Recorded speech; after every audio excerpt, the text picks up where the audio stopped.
খুলনার সাংবাদিক মানিক সাহা হত্যা মামলায় 9 জনের যাবজ্জীবন কারাদণ্ডে রাষ্ট্রপক্ষের আইনজীবীর সন্তোষ, ক্ষুব্ধ সাংবাদিক ও স্বজনরা। আমরা প্রত্যাশা করেছিলাম সর্বোচ্চ শাস্তি, কিন্তু সেই প্রত্যাশা আমাদের পূরণ হয়নি। রাষ্ট্রপক্ষ খুশি হয়েছে, কিন্তু আমরা খুশি হতে পারিনি। নারায়ণগঞ্জে আলোচিত 7 খুন মামলায় 35 আসামির যুক্তিতর্ক শেষ। 16 জানুয়ারি রায়। তাম্পাকোয় আগুনের ঘটনায় কারখানার মালিকের জামিন, 5 কর্মকর্তাকে কারাগারে পাঠানোর নির্দেশ। বিদেশি চ্যানেলে দেশি বিজ্ঞাপন প্রচার বন্ধ সহ 5 দফা দাবিতে কেন্দ্রীয় শহীদ মিনারে শিল্পী কলাকুশলীদের সমাবেশ, শিল্প রক্ষার দাবি। এবং প্রাথমিক স্তরে 2টি পাবলিক পরীক্ষায় অংশ নেওয়ায় স্বাভাবিক বিকাশ ব্যাহত হচ্ছে শিশুদের, অভিমত শিক্ষাবিদদের। পিএসসি পরীক্ষা বাতিলের পরামর্শ।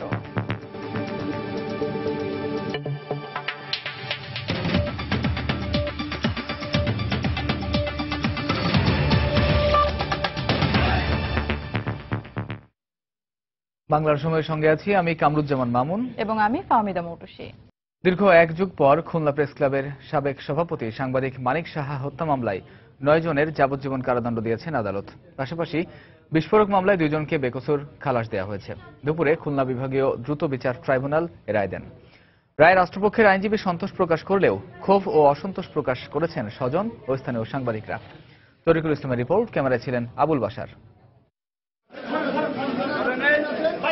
চাঞ্চল্যকর সাংবাদিক মানিক শাহ হত্যা মামলার 5 আসামিকে দুপুর 1টার দিকে খুলনা বিভাগীয় দ্রুত বিচার ট্রাইব্যুনালে হাজির করা হয়। এরপর ট্রাইব্যুনালের বিচারক এম.এ. রব হাওলাদার হত্যা মামলায় অভিযুক্ত 11 জনের মধ্যে 9 জনের যাবজ্জীবন কারাদণ্ডাদেশ দেন। বাকি 2 জনের বিরুদ্ধে অভিযোগ প্রমাণিত না হওয়ায় তাদেরকে বেকসুর খালাস দেওয়া হয়। পাশাপাশি বিস্ফোরক মামলায় অভিযুক্ত 10 আসামির বিরুদ্ধে রাষ্ট্রপক্ষ কোনো উপযুক্ত সাক্ষ্য প্রমাণ দিতে না পারায় ওই 10 আসামিকে বেকসুর খালাস দেয় আদালত। এ রায়ে রাষ্ট্রপক্ষের আইনজীবীরা সন্তোষ প্রকাশ করেছেন।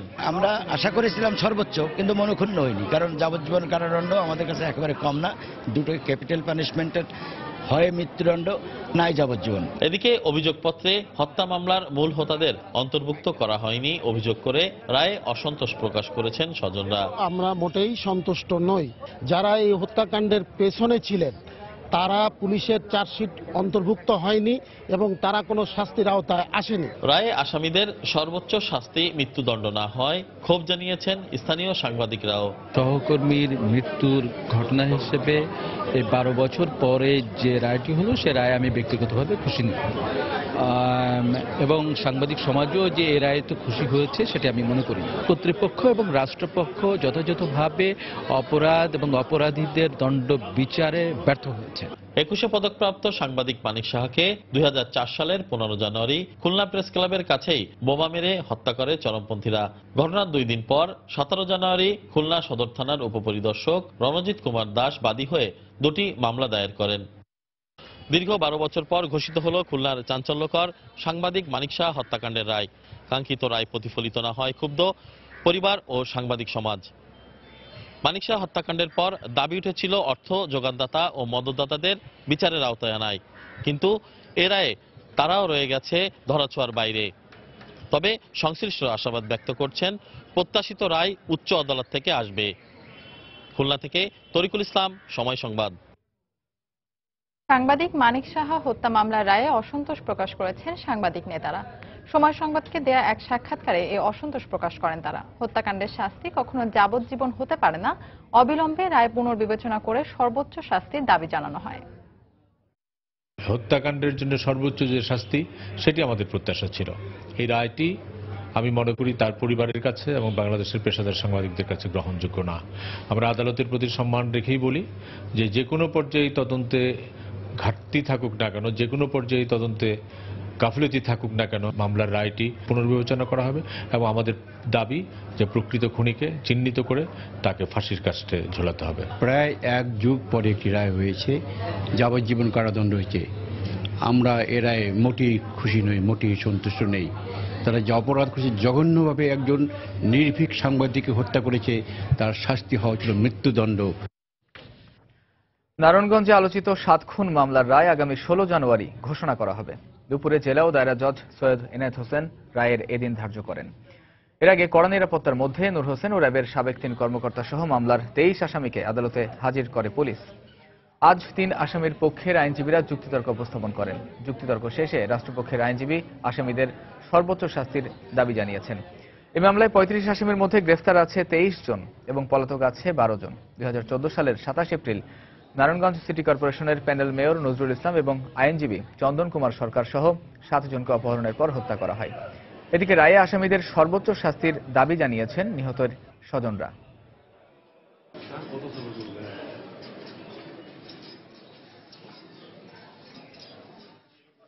আর্গুমেন্টে আসামিপক্ষ এই মামলা থেকে আসামিদের পক্ষে কোনো সুবিধা আদায়ের মতো কোনো যুক্তি তারা উপস্থাপন করতে পারে নাই।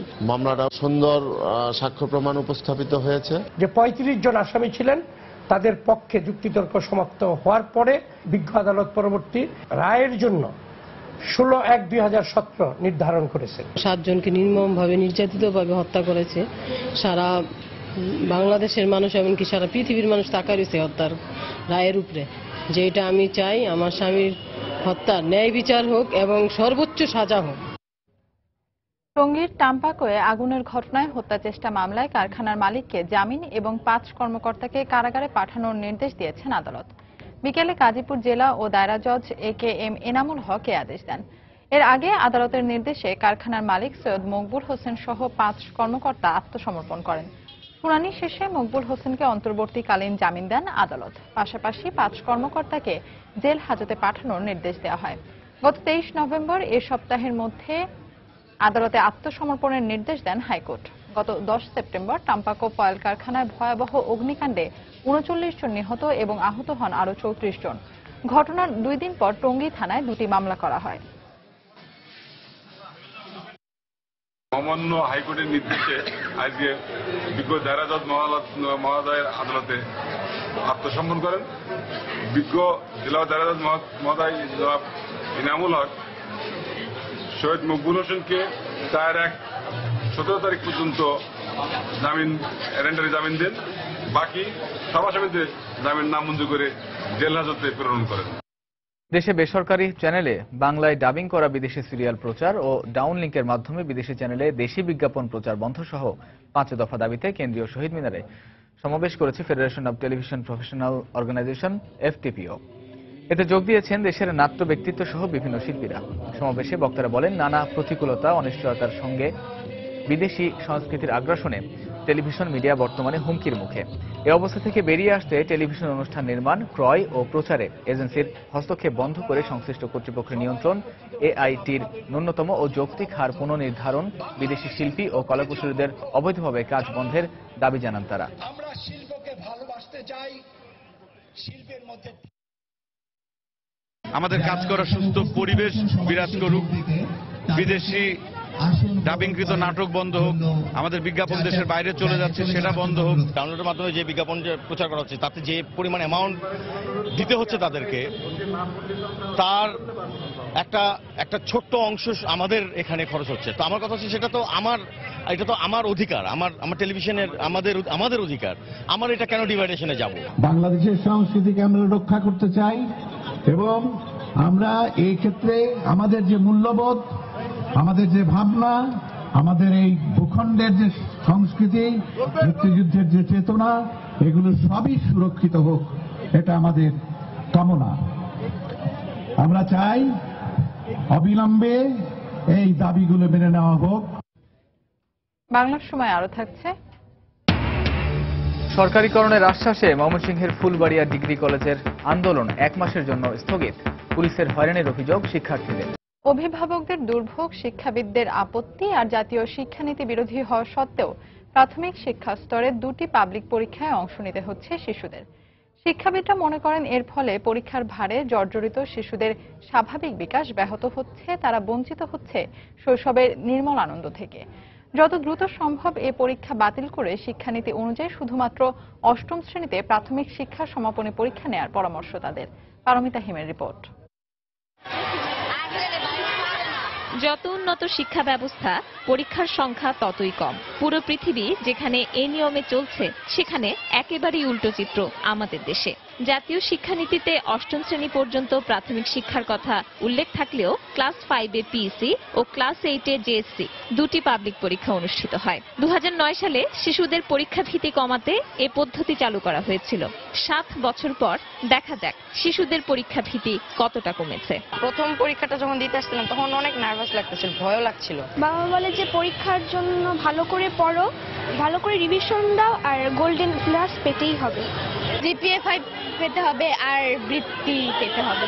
জিপিএ 5 পেলে নিশ্চয় কোনো ভালো স্কুলে ভর্তি হওয়া যাবে, কিংবা মানে আম্মুরা খুশি হবে, সবাই খুশি হবে। অভিভাবকরা বলছেন শৈশব হারিয়েছে তাদের শিশুরা। পরীক্ষার ভারে জর্জরিত শিশুদের মানসিক ও শারীরিক স্বাস্থ্য নিয়েও উদ্বিগ্ন তারা। পড়তে যাচ্ছে না, কিন্তু তার পিছু আমরাও ছাড়ছি না, গার্জিয়ানরাও। বাচ্চাদের জন্য এটা বয়স অনুযায়ী বেশি লোড।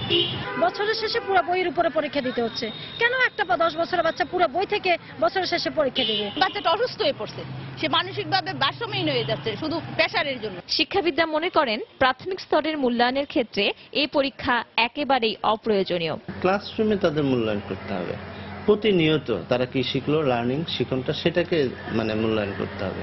বছর শেষে একটা মূল্যায়ন, সেটা শিশুদের যে লার্নিং এর যে মূল্যায়ন সেটা হবে না। এই পরীক্ষা তাকে আত্মনির্ভরশীল করতে শেখায় না, তাকে আত্মপীড়নের দিকে পাঠায়। এটি অত্যন্ত অপ্রয়োজনীয় একটি পরীক্ষা। অনাবশ্যক একটা বোঝা তৈরি করে অভিভাবকদের উপর, এবং টিউশন বাণিজ্যের অন্তর্ভুক্ত করে এই সন্তানদের আমরা ভবিষ্যতের পথটা অন্ধকার করে দিচ্ছি। 2016 সালেই একবার পিএসসি পরীক্ষা বাতিলের প্রজ্ঞাপন জারি করে আবার তা বাতিল করে শিক্ষা মন্ত্রণালয়। খোদ শিক্ষা মন্ত্রণালয়ও এ নিয়ে দোদুল্যমান।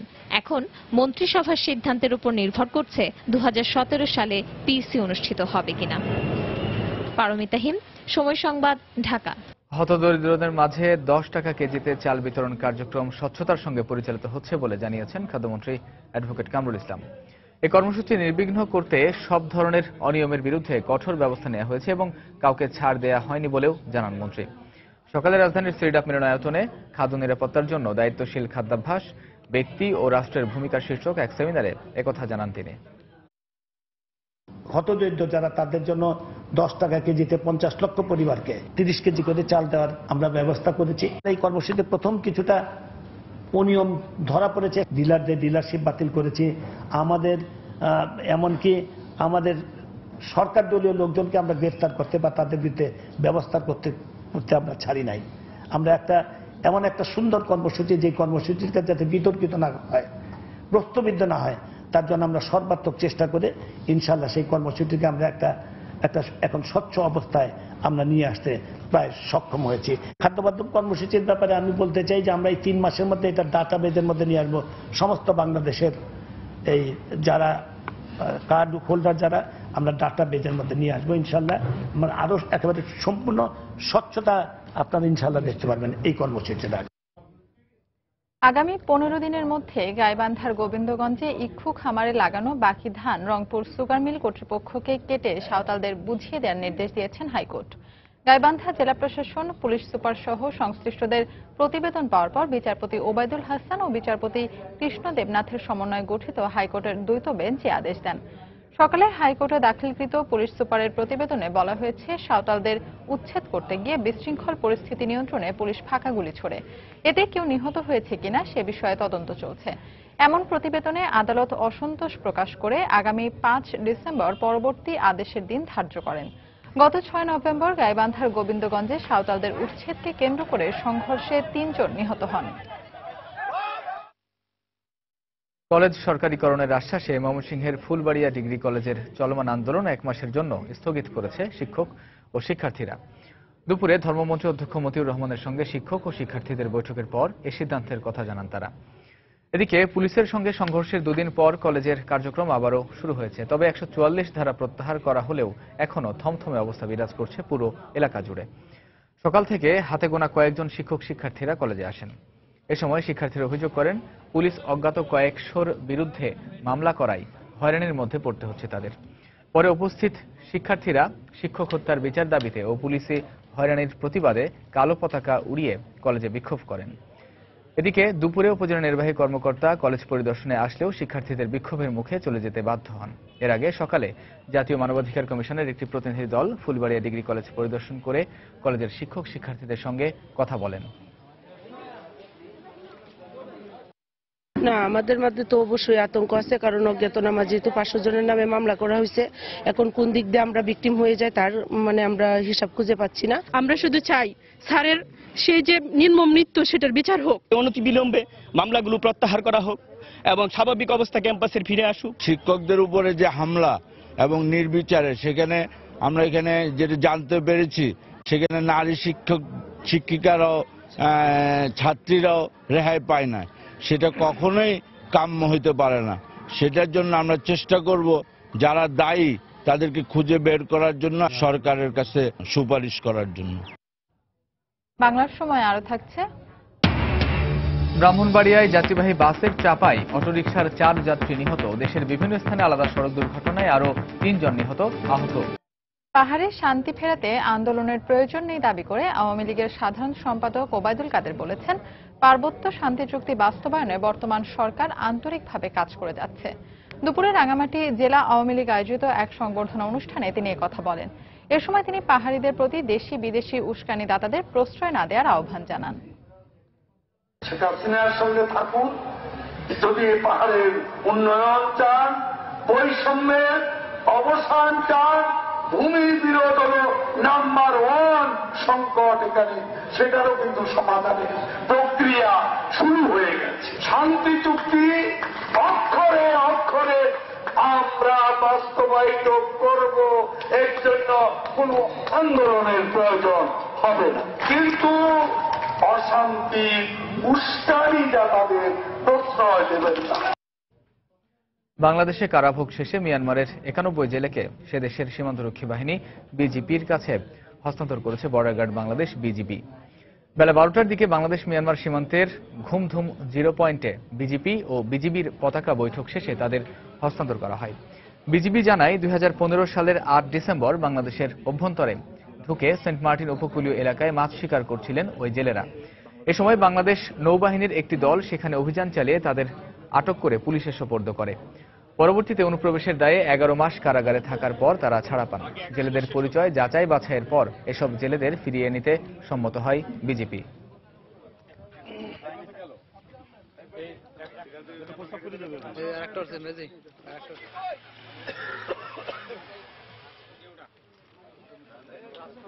মায়ানমার সরকারের অনুরোধে আমাদের বাংলাদেশ সরকার তাদেরকে বেকসুর খালাস দেওয়ার জন্য অনুরোধ করে এবং সেই অনুসারে জেল থেকে তাদেরকে বেকসুর খালাস দেওয়া হয়।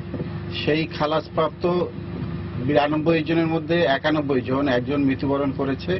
সেই জন্য 91 জনকে আজকে আমাদের এখানে পতাকা বৈঠকের মাধ্যমে ফেরত প্রদান করা হলো। প্রতিষ্ঠার 38 বছর ধরে জেলা প্রশাসনের নিয়ন্ত্রণে থাকা খাস জমিতে চলছে চট্টগ্রাম মেট্রোপলিটন পুলিশ সিএমপির কার্যক্রম। একই সাথে 3 যুগের বেশি সময়ও নিজস্ব বিধিমালা প্রণয়ন না হওয়ায় নির্ভর করতে হচ্ছে পিআরবির ওপর। তবে দখলে থাকা জমিটি 4 কোটি টাকার বিনিময়ে কেনার প্রক্রিয়া চলছে বলে জানিয়েছেন পুলিশ কমিশনার। বিস্তারিত জানাচ্ছেন কমল দে। 1978 সালের 30 নভেম্বর অধ্যাদেশের মাধ্যমে কার্যক্রম শুরু করে চট্টগ্রাম মেট্রোপলিটন পুলিশ সিএমপি। তখন 60 বর্গমাইল এলাকায় 10 লাখ নগরবাসীর জন্য থানা সংখ্যা ছিল 6টি। কার্যক্রম শুরুর কয়েক বছরের মধ্যে স্বতন্ত্র বিধিমালা প্রণয়ন করে ঢাকা মেট্রোপলিটন পুলিশ ডিএমপি এগিয়ে গেল, পিছিয়ে পড়ে সিএমপি। 38 বছর পেরিয়ে গেল, নিজস্ব কোনো বিধিমালাই তৈরি হয়নি। সিএমপির বিধিমালা বলতে বুঝি সিএমপি কিভাবে কাজ করবে, প্রত্যেক সদস্যের দায়িত্ব কর্তব্য কি, বিভিন্ন এখানে তো অনেকগুলো বিভাগ আছে, প্রত্যেক বিভাগের দায়িত্ব কর্মগুলো এখানে সুস্পষ্টভাবে লিপিবদ্ধ থাকে এবং সেভাবেই কাজ করে। যখন কোনো একটা সংগঠনের নিজস্ব বিধিমালা থাকে না, তখন এই ধরনের একটা সাধারণ বিধিমালা দিয়ে কাজ করে। সুনির্দিষ্ট বিধিমালা থাকলে আমাদের কাজকর্মের সুবিধা হয়, আমাদের পুলিশের প্রতিটা পদক্ষেপে কার্যক্রমে আমাদের জন্য সুবিধা, আমরা একটা গাইডলাইন পেয়ে থাকি। এখন গাইডলাইনের অভাবে হয়তো কোনো অনেক সময় হয়তো অফিসাররা হয়তো ঊর্ধ্বতন অফিসারদের শরণাপন্ন হন। শুধু নিজস্ব বিধিমালা নয়, সদর দপ্তর স্থাপনের জন্য নিজস্ব কোনো জায়গাও নেই সিএমপির।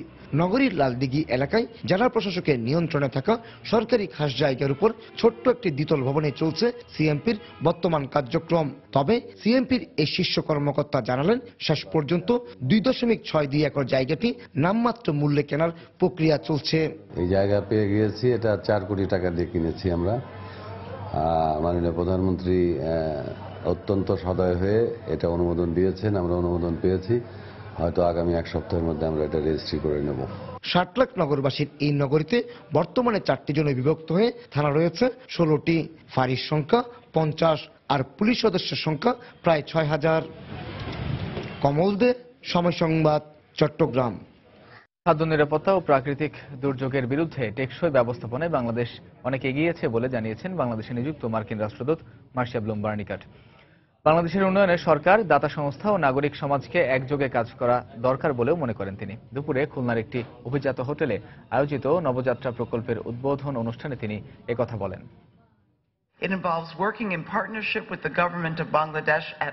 অপুষ্টি, প্রাকৃতিক দুর্যোগের বিরুদ্ধে ও খাদ্য নিরাপত্তায় টেকসই ব্যবস্থাপনায় বাংলাদেশ অনেক এগিয়েছে। তারপরও অভ্যন্তরীণ ও আন্তর্জাতিক নানা কারণে বাংলাদেশ ঝুঁকির মধ্যে রয়েছে।